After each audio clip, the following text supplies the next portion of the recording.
आप देख रहे हैं डीके न्यूज़ एक्सप्रेस। अभी हमारी मौजूदगी गोरखपुर दीवानी कचहरी में है और यहाँ हम आए हैं पिंटू साहनी जो अधिवक्ता हैं उनके कार्यालय पर। हमारे साथ पूर्वांचल के वरिष्ठ पत्रकार स्टेट प्राइम न्यूज़ के संपादक राजू रंजन जी हैं और वो कोर्ट क्यों आए हैं, राजू रंजन जी कोर्ट क्यों आए हैं, दरअसल ये जानना है हमें। तो हमारे चैनल में आपका स्वागत है। बहुत बहुत धन्यवाद सर। जानना चाह रहे हैं आप कोर्ट में क्यों आए हैं? देखिए, आज दीवानी कचहरी में आने का उद्देश्य है कि हमारे विरुद्ध फर्जी मुकदमा किया गया है। दरअसल मैं आज से 1 वर्ष पूर्व लगभग मार्च का महीना था और महाराजगंज जनपद के ब्रिजमनगंज में एक कार्यक्रम था और उस कार्यक्रम में हम सम्मिलित होने के लिए जा रहे थे। आपको ज्ञात होगा कि करमैनी से लेकर के धानी के बीच में मात्र एक पेट्रोल पंप है, Balua Sanaura Indian Oil petrol pump, जो कि संतोष कुमार सिंह का है। वहाँ पर आए दिन लोगों की शिकायतें मिल रही थी कि वहाँ पर पेट्रोल की चोरी की जाती है और जब हमें इस बात को मैं लगातार बार इग्नोर कर रहा था। मुझे कॉल आता कि भैया वहाँ पेट्रोल पर चोरी होती है, खबर बनाइए।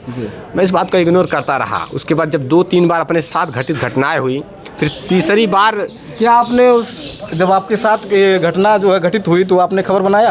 देखिए, जब मैं उस दिन कार्यक्रम में जा रहा था उस दिन मैंने लगभग 200 से अधिक का पेट्रोल डलवाया और लोग सीधे 150 से ज़्यादा का तेल मार दिए, तेल की चोरी कर लिए। उसके बाद से मैंने कहा था कि देखिए, अगर तेल की चोरी आप लोग करेंगे तो ज़रूर खबर बनाया जाएगा, एक दिन निश्चित बनाया जाएगा। लेकिन उस दिन जब एकदम हद हो गया, ज़्यादा तेल चोरी कर लिए लोग। उसके बाद से हम 1 किलोमीटर दूर गए, सुई नहीं उठ रही थी बाइक की, और उसके बाद से लौट कर आए, देखें कि ये लोग इस तरीके से किए। हम तेल का माप किए और तेल कम मिला, हमें नाप तौल में तेल हमको कम मिला।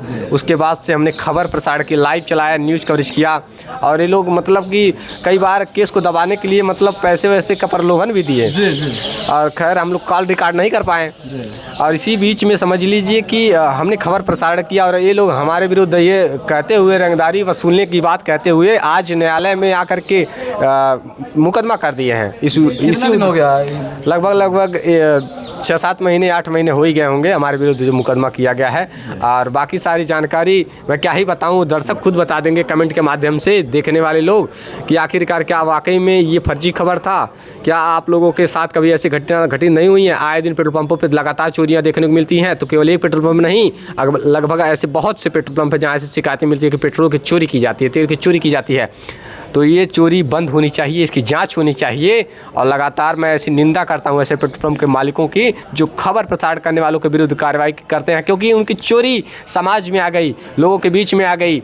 उस बात से वो प्रभावित हो गए। इस वजह से उनका जो पेट्रोल पंप था लगभग 2-4 महीने तो बिल्कुल भी पेट्रोल बिकना कम हो गया था। इस वजह से आकर के आज हमारे विरुद्ध कोर्ट से मुकदमा करने का कार्य किए हैं और बाकी सारी जानकारी और सर से जानेंगे। आइए हम जानते हैं जो इस केस को देख रहे हैं, इस केस को हैंडल कर रहे हैं अधिवक्ता पिंटू साहनी जिसे जो पूर्व में सांसद प्रत्याशी रह चुके हैं।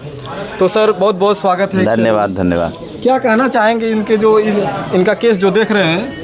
पहले हम आपको बता दें जो इनके विरुद्ध मुकदमा किए हैं, ये संतोष कुमार सिंह जो हैं पेट्रोल पंप के मालिक हैं जी। और उनका जो आरोप है, आरोप क्या है, 173 के माध्यम से आए हैं। पहले तो आरोप से पहले हम जान लें कि क्या किया है। 1/4/2025 को ये थाना कैंपियरगंज में भी दरखास्त दिए थे जी। किस आरोप के साथ कि ग्राम सभा बलुआ में करमैनी के मुख्य मार्ग पर इंडियन ऑयल कंपनी का पेट्रोल पंप है, मैंने आपका है, संतोष जी का, दिनांक 30/3/2025 को 7:30 रात में राजीव रंजन निषाद और 3-4 व्यक्तियों के साथ मेरे पेट्रोल पंप पर आया जी। और कहा कि महीने में 1000 रुपये रंगदारी हम लोगों को देते रहिए जी, नहीं तो आपके विरुद्ध रिपोर्ट कर देंगे जी। यहाँ कम पेट्रोल नापा जाता है, आपकी बदनामी होगी जी। ये आप इस बात को कहते हुए जी। और इतना ही नहीं, आपने ये भी कहा कि जो आपके सेल्समैन हैं जी, ओम प्रकाश यादव और अन्य उपस्थित जो बीच बचाव किया, यानी गाली गुप्ता, वो जान से मारने की धमकी भी इन्होंने दिया। मतलब इनके ऊपर आरोप लगा। हाँ, आपका आरोप है जी। जिसका आप 1/4/2025 को थाना कैंपियरगंज में दरखास्त देते हैं जी।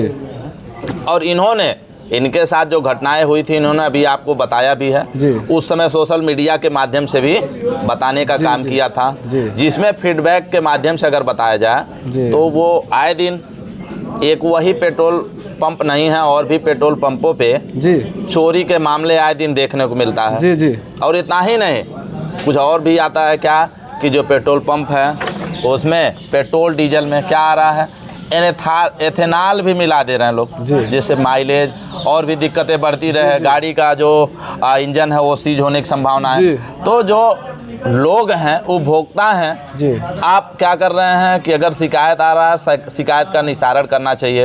अगर पेट्रोल में आप चोरी कर रहे हैं तो आपको सुधारना चाहिए, न कि आप जैसे लोगों की आवाज़ बनने वाले व्यक्ति राजीव रंजन जी के विरुद्ध थाने पे देते हैं, तो थाने वाले तो जान गए कि आपकी कमियां हैं, निस्तारित कर दिए।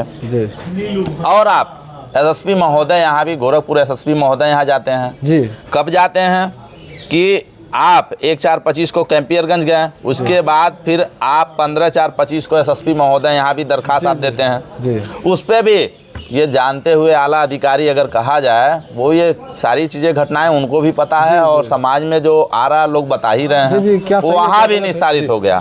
तब आप थक हार के माननीय न्यायालय आते हैं। माननीय न्यायालय 29/4/25 को आप 173(4) के तहत आप इनके विरुद्ध मुकदमा दाखिल करते हैं, और इस बात को जानते हुए माननीय न्यायालय द्वारा मुकदमा दर्ज करने का आदेश न देते हुए, बल्कि इसमें क्या उचित क्या अनुचित है, क्या सही रॉन्ग राइट फ्रूट सारी चीज़ को रखते हुए परिवाद के रूप में ट्रीट हो जाता है, जिसमें आज हम अधिवक्ता और राजीव रंजन जी माननीय न्यायालय में उपस्थित हुए हैं। नेक्स्ट डेट कहा जाए 27/2 लगी है, उस समय हम कॉपी लेंगे, फिर उसके बाद तब बहस के दौरान जो माननीय न्यायालय का आदेश होगा उसका अनुपालन किया जाएगा। जी, तो आपने सुना पिंटू साहनी जो अधिवक्ता है, इनका केस जो देख रहे हैं, ये आपको बताए हैं सारा जो है प्रकरण जैसे मुकदमा इनके ऊपर हो रहा है, तो ये बेबुनियाद